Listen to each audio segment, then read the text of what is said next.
This is The Sport, an open and honest conversation about life and love and everything in between with me, STL Yamumo.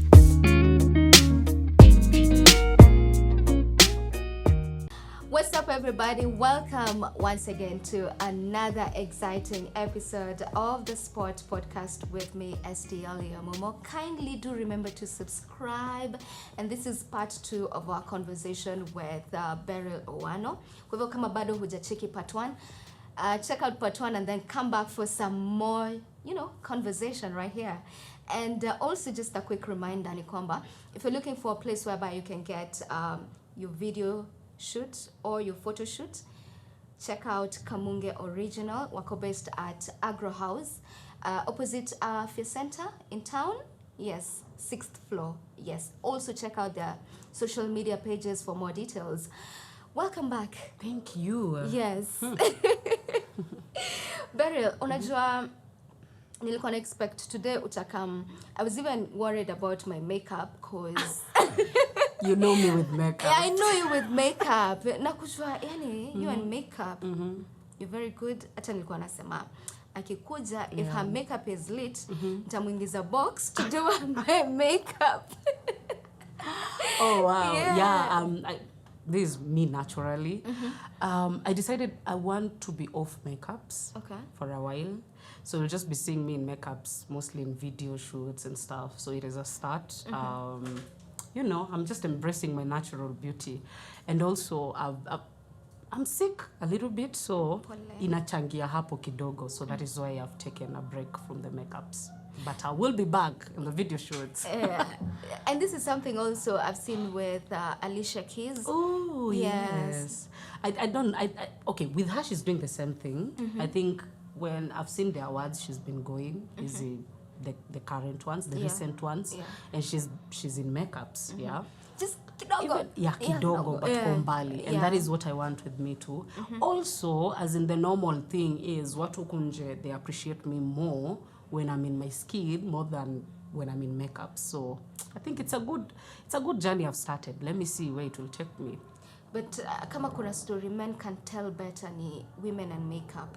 You see someone in their photos, especially now with online dating and all, and unampata in real life, unashindwa ukiamka asubuhi. Wanasemanga peleka mtu swimming pool the first date. Watu wanaogopa maji. Na hii baridi ya Nairobi ya Kanairo. Tricky sana. So I want you to tell me what comes to mind when you hear of Nairobi, Kanairo. Actually, the first thing imekuja kwa akili yangu, Kanairo ni ile mtaa, as in, it depends on you vile utaichukulia, vile utasurvive. It is survival for the fittest. Taniseme tu hivyo. What comes to mind when you hear Kibe? Kafukusui. But Kibe is a friend, actually. Kibe is a friend. But ni vile tu, unajua, wacha niseme acquaintance, hapana. We are friends, but sile, we are not close and stuff. But Kibe is a friend. Me, I love whatever Kibe is doing, He is straightforward. He says things the way they are. Actually, I always say, when you go to listen to Kibe, don't go with the mind, ati anachomea, sijui nani, na yeye ako na hii. Everyone has a past. Everyone has something yenye wamefanya in the past, whatever, yenye mbaya. So don't go to listen to Kibe, ukieka hiyo mindset ya apana, Kibe shouldn't be saying this na alifanya hivi na hivi. You get? Yeah. As in, Kibe is just Kibe. If you listen to him very well with a positive mindset, you will get what he means. Mi hata saizi akinichomea, nitakuwa like, by the way, maybe for a reason, as in, so me, I'm good with him. What comes to mind when you think about fame? Wow. I think that is so deep.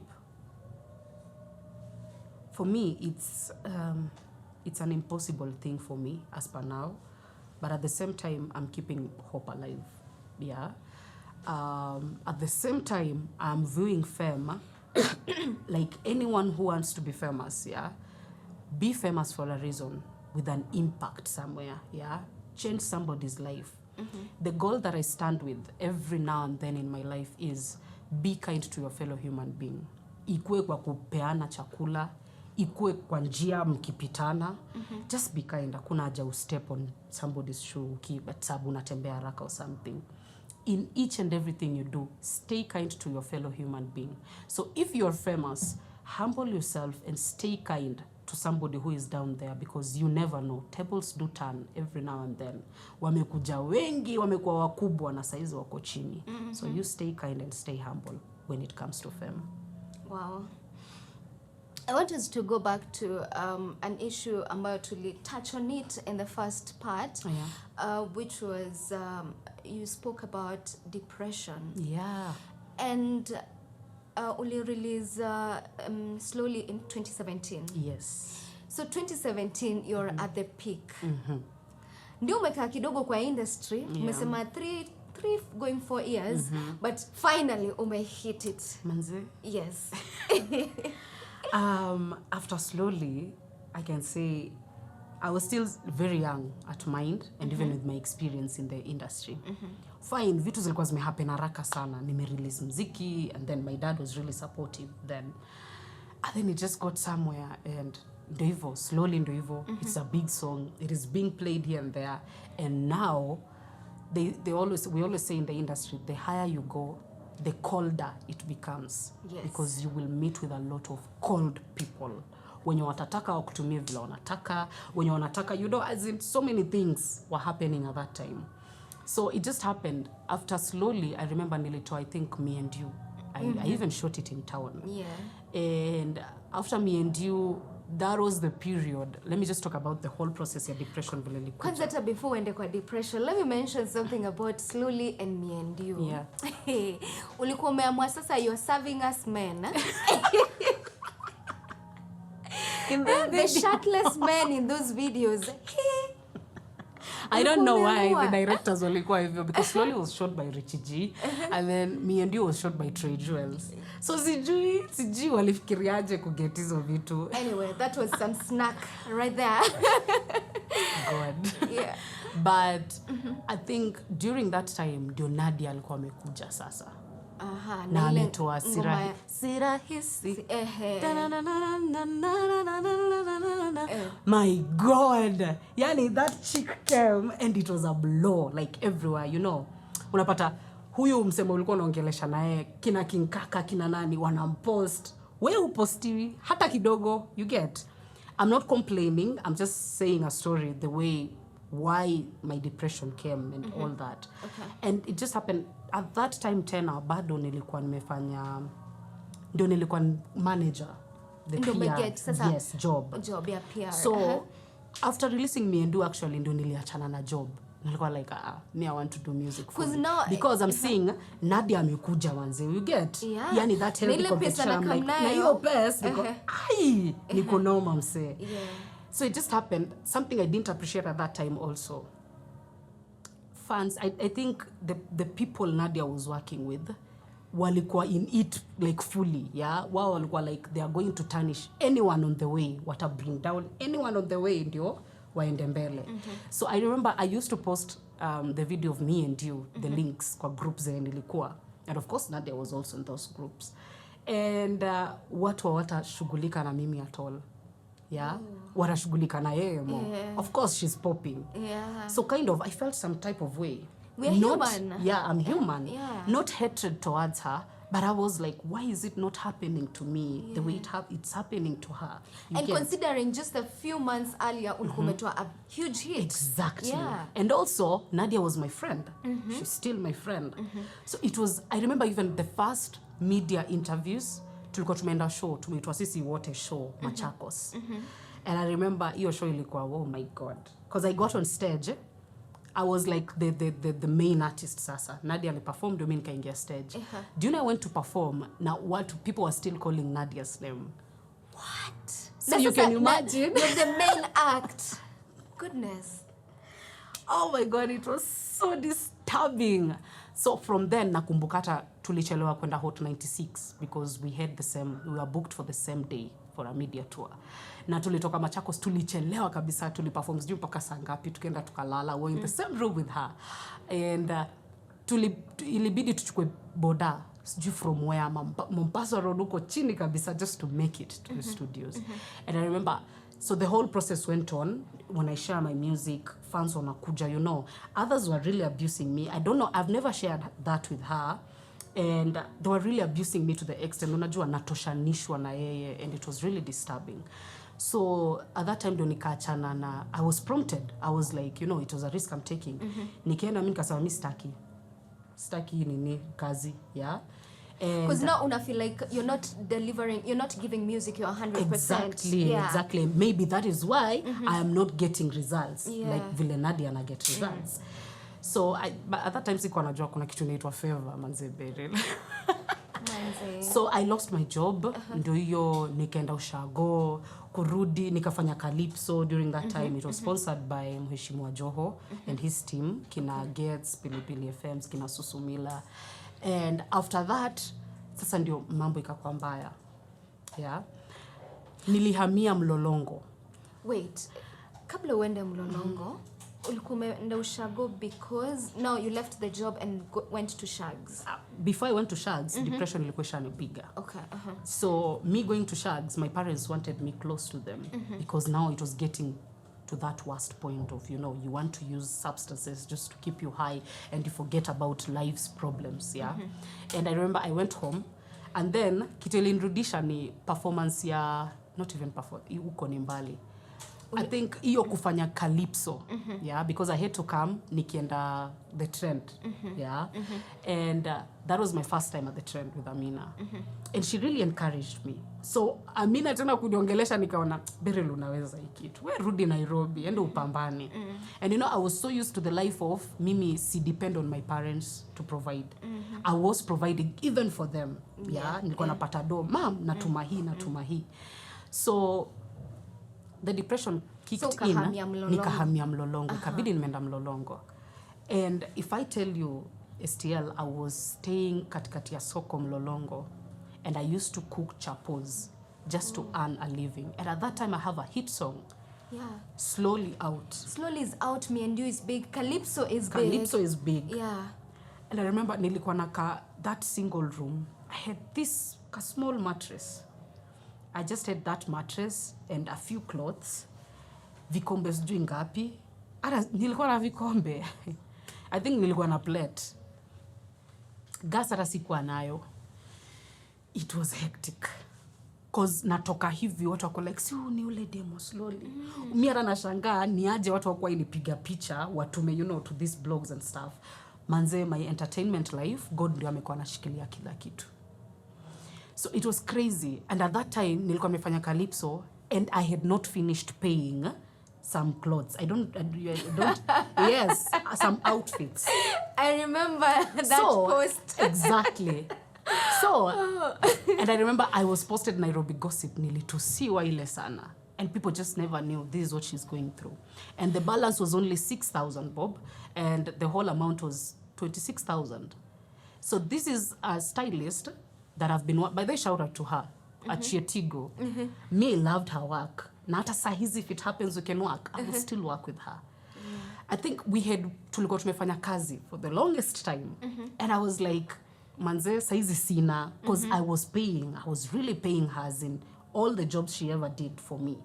So this time kawambia mimi sina kabisa. But if I get, because so much was happening to me.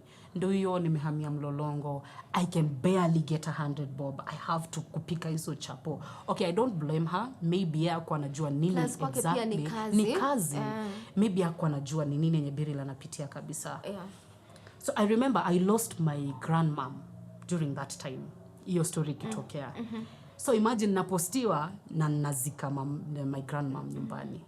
That thing got to me. I was like, wow, you know, as it was just crazy. But anyway, I came back penye nilikuwa naishi Mlolongo, and I remember nilienda mimi kuperform kwa Pulse Music Video Awards 2018 or was it 2019? I performed nikiwa Mlolongo. Yani pale tunaona an all glammed up Beryl, but you just don't know scene, exactly. It's crazy. It was crazy. Yeah. And I stayed in Mlolongo for like 7 months. And after performing at the PMVS, nikakutana na Caleta. Okay. So when I performed, he approached me. Yeah, he was like, no, I went to say hi to them. Walikuwa yeye, Mwalimu Rachel and Sailors. So I went to say hi to Mwalimu Rachel, of course, blah, blah, blah. And he was like, I loved your performance. I loved your music. I'd love to work with you. Nikamwambia, sure. To exchange numbers. In fact, he invited me for an after party of the awards. But I couldn't go because sina fare. Yeah. Niko tu na sijui how much, of which hata your day. By the way, I didn't have anything. Because with that show, I asked for a chance to perform. It's not like I was getting paid to perform. Yeah, people don't get paid to perform for those awards. So as in, I went back at home, I remember in my car house. Nimechukua Uber, sina pesa ya kulipa. Kwa sababu ukitoka pale, unajua ni wasanii. So, exactly, kila mtu ako sijui aje, utachukua matatu hapo nje. Utaanza kuchukua matatu, and then this is standard. Mat sijui ziko wapi. So it was crazy. So I took an Uber and I just called my dad. At that time, bado ego yangu ilikuwa, my pride ilikuwa juu. As in, I don't want to ask for help na vitu kama hizo, nataka kujifanyia vitu zangu. So I asked my dad na akanitumia do. I paid for Uber, nikaingia kwa nyumba. And I remember nilifungiwa hata hiyo single room. And I had to go back to Shags. So going back to Shags all this time, because ilikuwa December, November, December. All this time, najaribu to contact Caleta. Niko like, ulisema tunafanya kazi, we, nini. Nilitafuta Caleta, nilifukuzana naye for 3 good months. And I remember the time he just called me, akaniambia, where are you? You can come to Nairobi. Where? Mbio. Oh my God. I literally, nilienda kwa mother, nikamuonesha message, nikamwambia ndio huyu. Because mom now was, alikuwa, hapana, unaenda wapi? Nikienda mahali, anataka kujua what is happening to me. And I came back to Nairobi. And I went back to the same house. Yeah, because sasa pesa dad alikuwa amepata do fulani. So I went and paid. Bado nikarudi kwa hiyo single house. And I remember we started working with Caleta. With him, his strategy was, I don't have my own sound. So we take like a 1.5 hiatus break from the industry. That is why I took a break. So that was in 2018 now? 2018, 2019. Okay. So I took a 1.5 years hiatus break. And all that time, nilikuwa naenda to studios. And he really treated me well, actually. Because I used to go to studios and alipia Uber, you know. Fine, tukianza ilikuwa matatu. Alifika kwa place, akakuwa like, man, I know, definitely when you're investing and somebody makes you proud, utaongeza kitu the investment. Yeah. So I used to take Ubers, naenda analipa, food, nini. And then, tukiendelea along the way, there is somebody who I'll mention someday. And he has really helped me in this industry. Okay. And through Caleta, nikakutana na yeye. And my life changed. For the better? For the better. From then, I moved, nilimuvishwa as, management. I went to a very big house. I'm living life right now. I'm happy. Of course, tukaendelea kufanya kazi na Caleta. 2020, I guess. Wait. Tumepeleka hii story mbio sana. Now we're even confused. So there was Caleta, and then you met this other person. Yeah, who you're with my right 2 now. managers. You're with right now, Ama? No. You're not with? No. Okay. No, but he's not, we are not working as, management and stuff, but he's a mentor, somebody I really respect in the industry. So bado ananishikilia mkono. So with Caleta,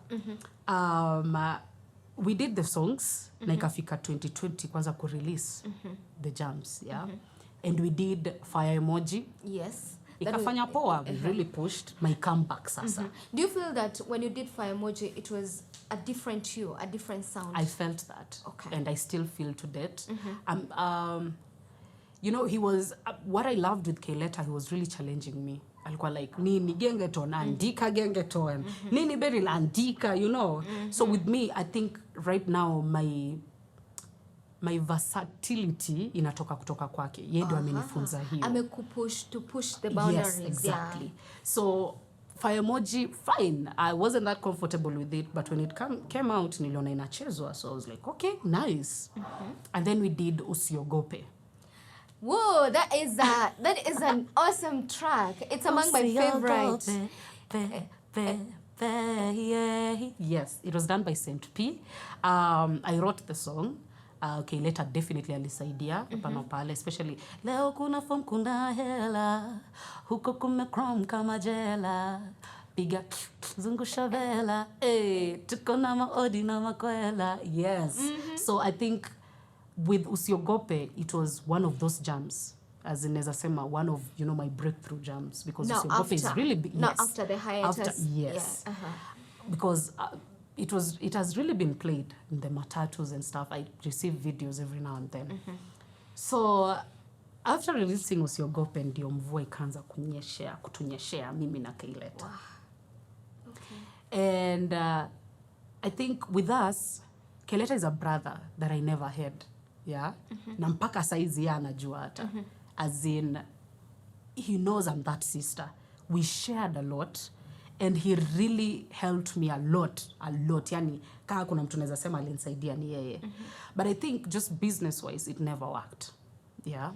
Or maybe, I think sometimes pia in life, kuna wale, the people we meet wanafaa kuserve a particular time. Purpose. And yes. purpose. And then they're destiny helpers. Yeah, yes. So for me, I take Caleta as a destiny helper. Because without him, singekuwa nimeget, sound na kujua kuandika, because I wasn't that good at writing, actually.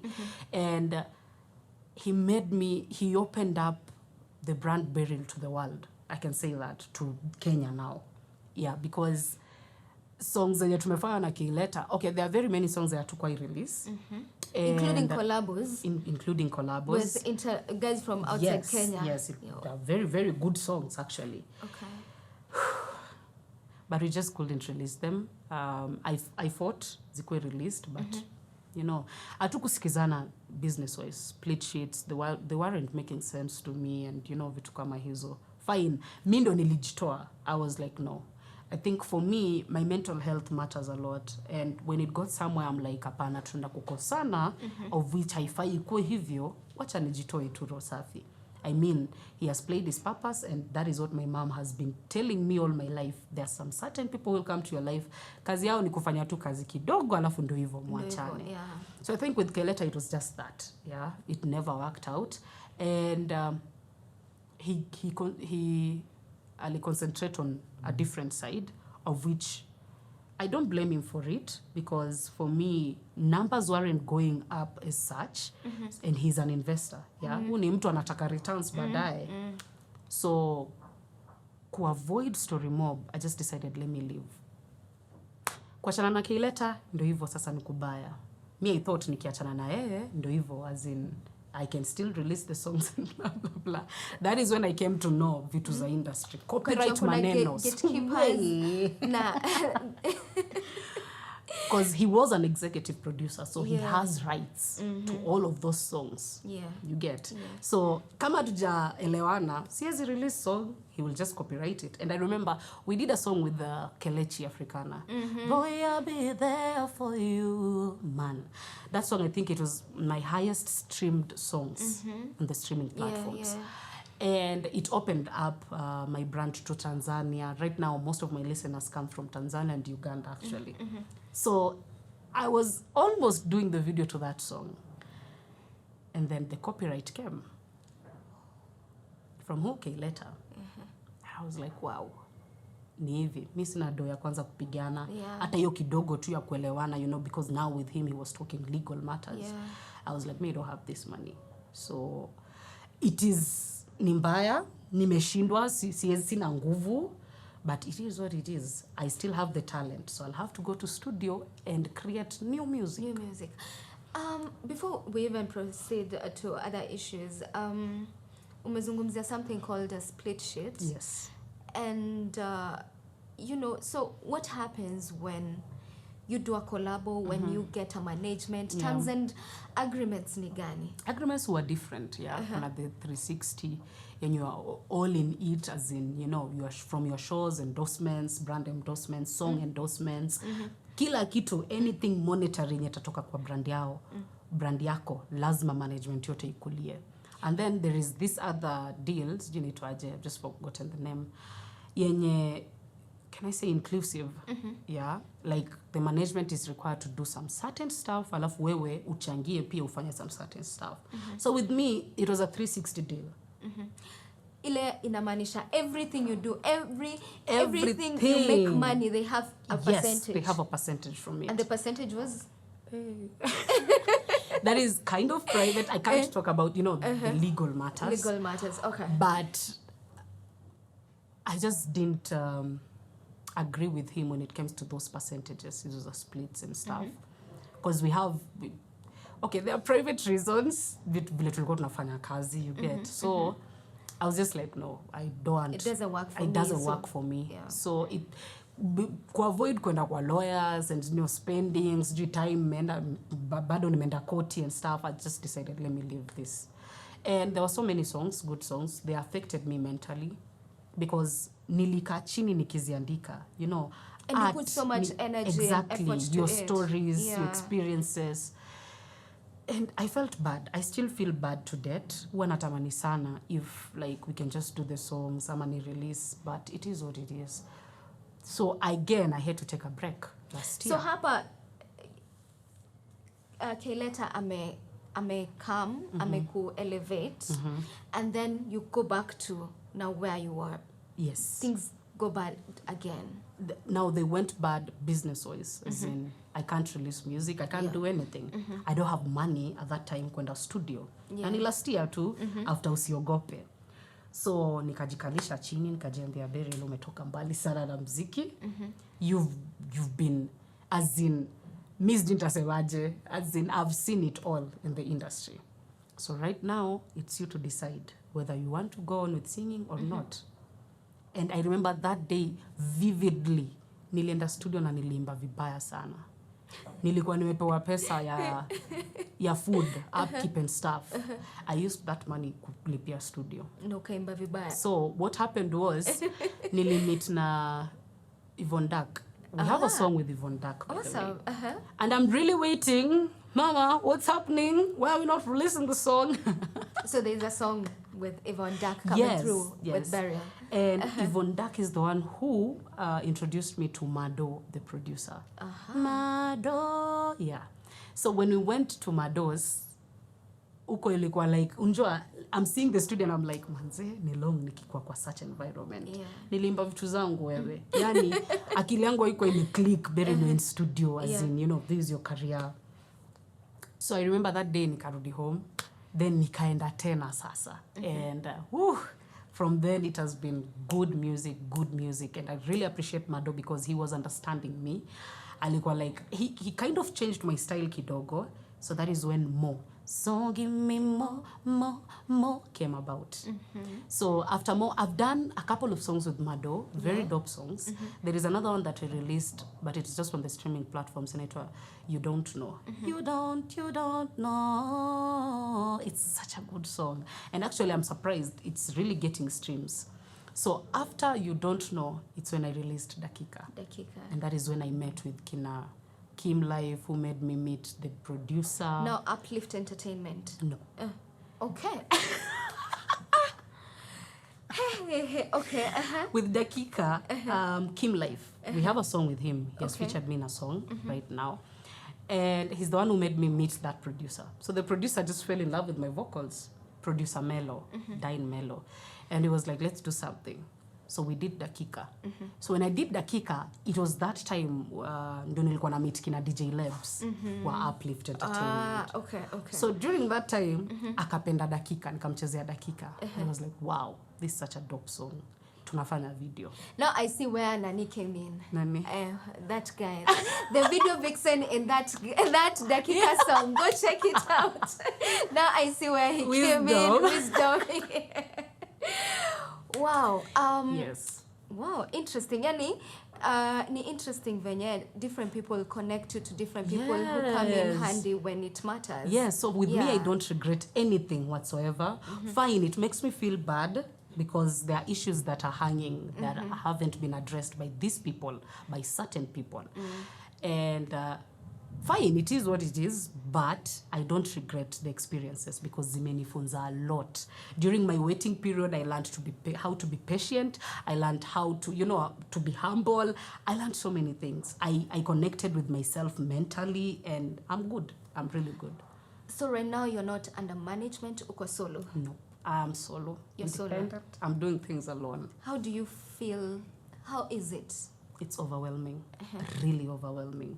Nilikuwa nimezoea, unajua tukienda interviews hao ndo wanashughulika kila kitu, the media tours, they look for the me naenda to just avail myself. The video shoots, kuplan video shoots, It's not a joke, yeah. Yes. And then also when it comes to branding, you have to know how unataka brand yako ikayaje na vitu kama hizo. Pitching your song for playlists on YouTube, on the streaming platforms. You know, by the way, people never know that is the work an artist is supposed to be doing, or management is supposed to be doing. Watu wenye wako huko nje wanajua tu msanii anatoa song na ndio hivyo. It's a lot of work. So it's overwhelming, but I'm thankful for kina Uplift Entertainment, as they really helped me plan the video, plan the whole thing, and I was like, wow, as in, you cannot work alone in the industry. You have to have a team. So with me right now, of course, I'm receiving messages here and there of people who want to manage me, who want to invest in me, but once bitten, twice shy. So nachukua time yangu. Please take your time. Please take your time. Yeah. Yeah.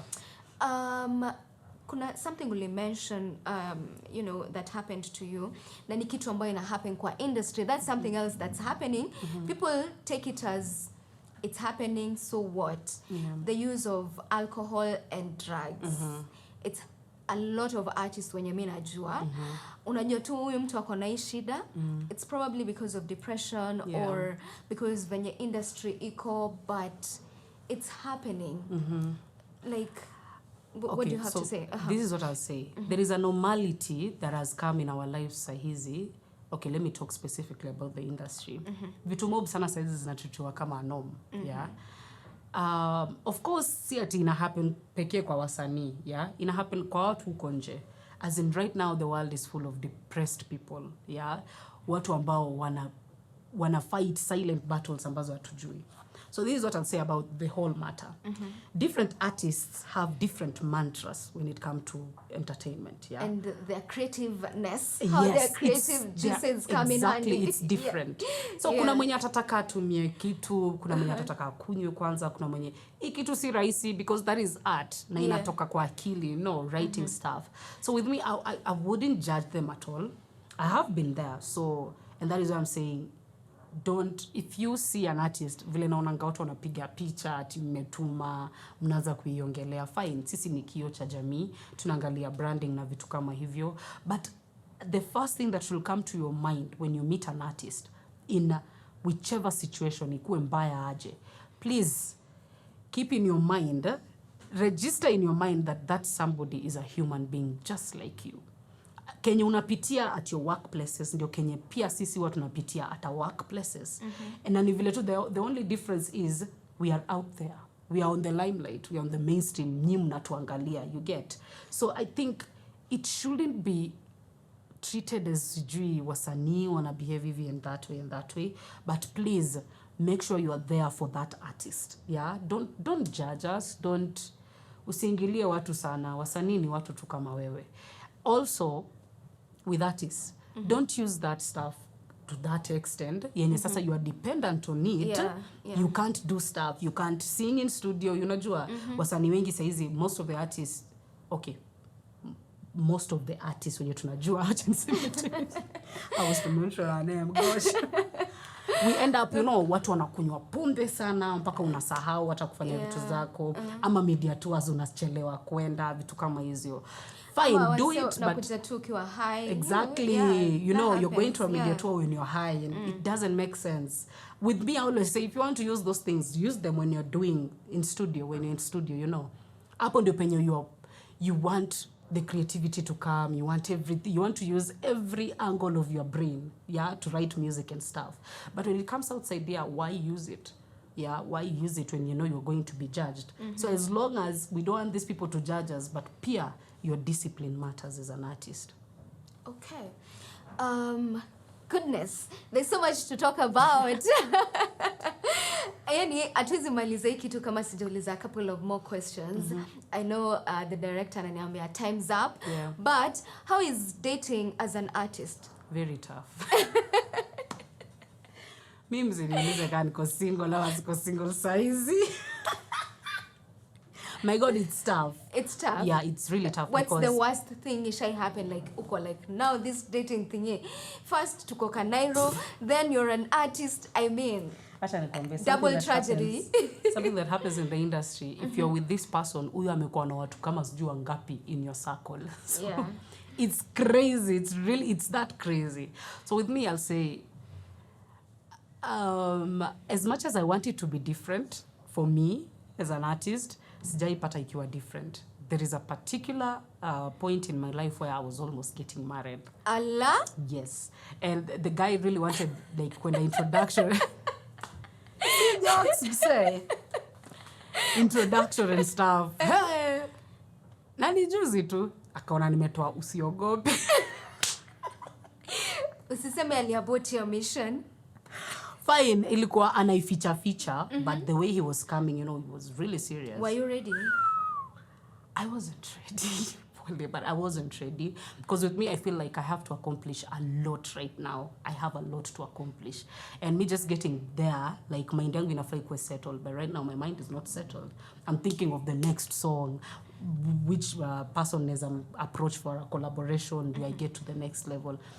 If I get somebody who will understand, the music business, who will understand where I'm at, of which that is none other than any other person from the entertainment industry, of which watu bado wanasumbuanaga. You get, it is not easy for somebody to get married to the fellow entertainer or something of the sort. Very few couples Exactly, manage. Yeah. So with me, if it is not the case, then I don't think right now somebody who is outside the industry can understand where I'm coming from with everything that is happening around my life. Wow. Tough choices right there.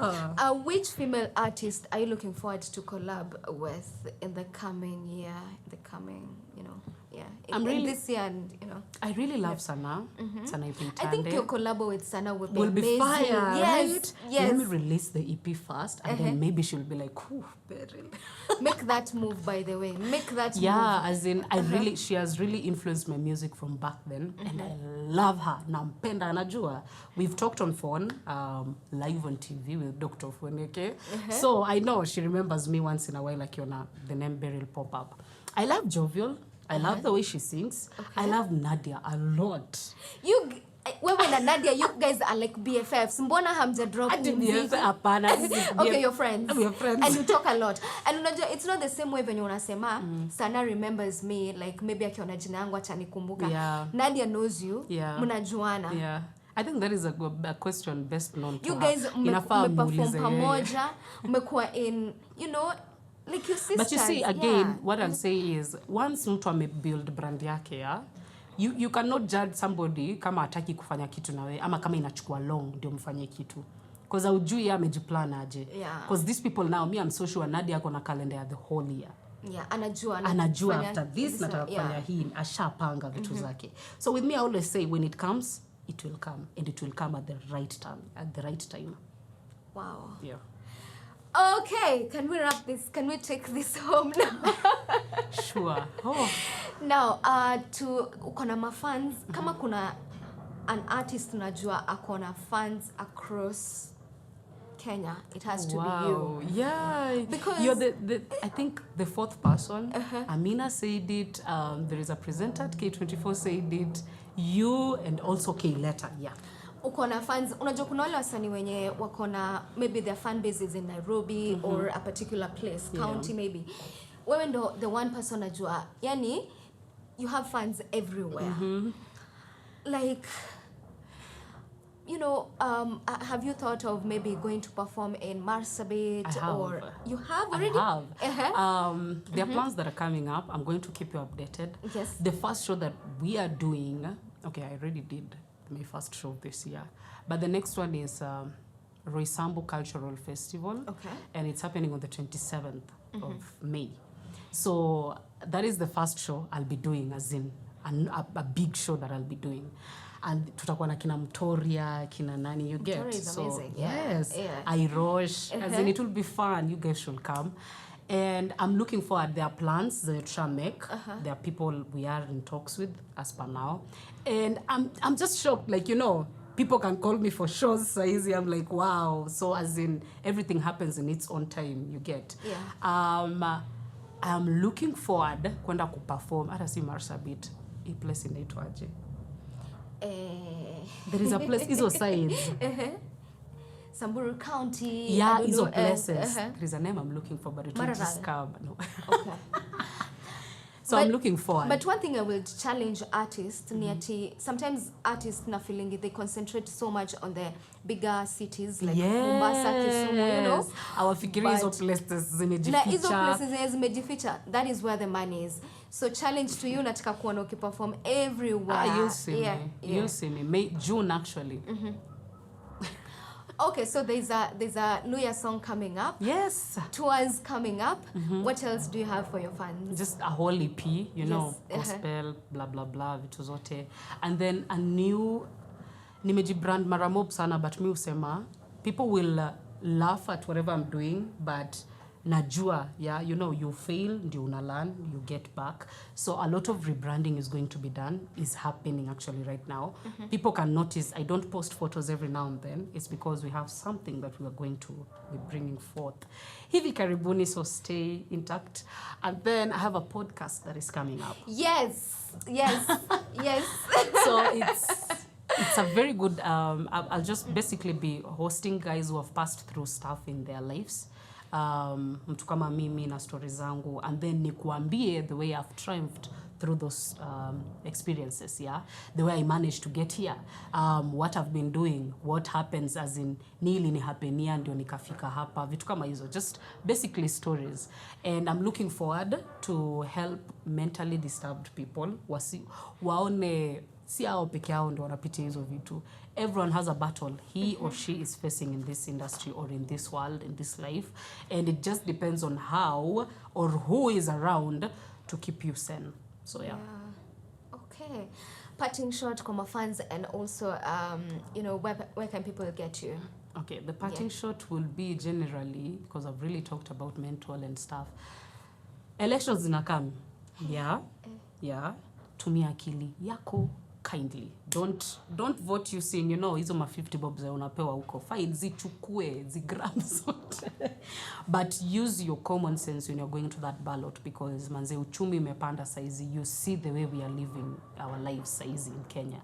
So please, when you go to those ballot boxes, or even during the campaign period, watch a piece ikue, and please, when you go to those ballot papers come August, choose a leader that you know you can talk to. Choose a leader that you know you can access. Umeongea vizuri sana. You just use your common sense. Your common sense. I don't know. Politics are very emotive. Yeah. Hey. Kama yani ukipata kwanza saizi we're all talking about what's happening in the political scene, but it is okay. Thank you so much for your time, for coming through. Tumekuwa na so much conversation. Jamani, I've loved it. Me too. I had such a good time. Thank you for having me. And Manze, you're great. You're gifted, and I wish you nothing but the best. Thank you so much. Represent Kenya and Africa and the world. Yeah. Amen. Yes. It's that time to kiss and say goodbye. I am STL Yamumo. Next week, another brand new episode. Keep it right here, and remember to subscribe. Kawaida. Kisses.